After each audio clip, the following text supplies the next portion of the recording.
Eli is a brand new 2019 Netflix original horror movie starring Max Martini and Lily Taylor. Lily Taylor is an actress I really like, although she does play the same character in every damn movie. I still do like her. I remember all the way back in The Haunting and High Fidelity and 6 Feet Under, and of course now The Conjuring would be one of her bigger roles, but I always like Lily Taylor, but as I said, she does play the same person. Now what this movie is about is Eli is a young boy who has an autoimmune disorder, and his parents are taking him to a private facility that acts as this, it looks like an old abandoned house, but it's actually a private clinic, and Lily Taylor is this doctor who's doing an experimental treatment on him.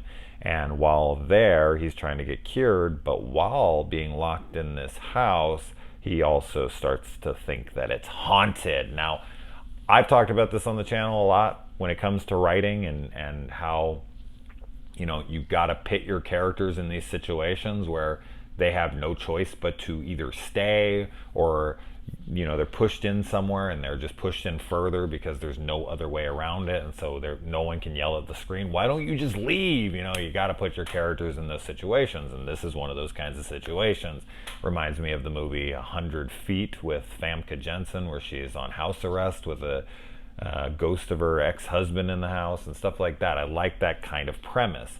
As far as the movie goes, I was very blah on it for the first 2/3 of the film. I was just kind of like, this really isn't grabbing me. This isn't really getting my attention. But I did really like the third act.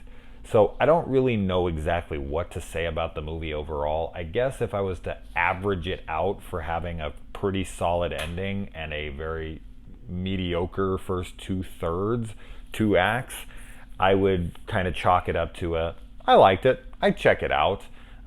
It's just that ending really didn't land for me. I thought the twist was solid. I thought that there was a couple really cool deaths. In fact, it has 2 of my favorite deaths of the year. I don't want it to sound like they're overly graphic or anything, but just the way they were done, the way they were displayed, it just worked for me in the moment. I was like, oh, that's really cool. I don't want to say exactly, obviously, what it is. No spoilers here. But it was inventive with one of them. And then the next one actually took me by surprise because I wasn't expecting it to be so on screen and so abrupt and sudden. I was like, oh, shit, that happened. Awesome. And where it ends, it ended in a place I wasn't expecting. As far as the twist, I kind of saw coming just right before it happened, but that's fine. I mean, if you figure out a twist that's at the end, like 2-3 minutes before it happens, that's not you being clever. That's just they almost got you. They were really close, but that's still pretty damn good regardless.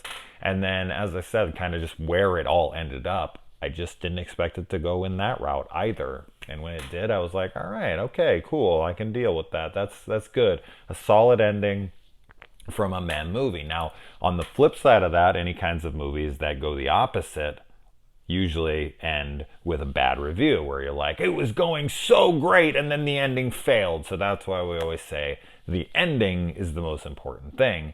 And in this case, it's true. I mean, if this movie had a mediocre ending, it would have just came out with a very shitty review here being like, oh, what a waste of time, it's boring. But because it ended strong, here I'm sitting here like, I actually think you should check it out.